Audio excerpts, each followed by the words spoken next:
Iniziano questa sera a Sciacca le sfilate dei carri allegorici del carnevale più antico di Sicilia. Festeggiamenti che quest'anno per la locale comunità sono segnati dal dolore per la tragica scomparsa a seguito di un incidente stradale del giovane sedicenne Sebastian Soldano.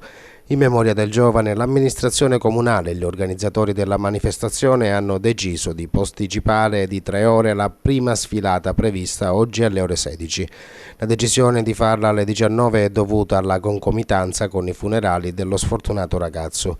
Inoltre, l'apertura del corteo sarà contraddistinta dal silenzio e il programma della serata inaugurale è stato modificato con la cancellazione delle tradizionali recite e la consegna delle chiavi del carnevale alla maschera cittadina. All'arrivo del carro di Beppe Nappa in piazza Scandaliato sarà osservato un minuto di silenzio e un momento di preghiera. Le sfilate dei 6 carri allegorici proseguiranno sino a martedì grasso. Anche Favara si prepara a festeggiare il carnevale in piazza Cavour. Dalle ore 20 musica, canti e degustazioni di prodotti tipici animeranno il centro storico cittadino.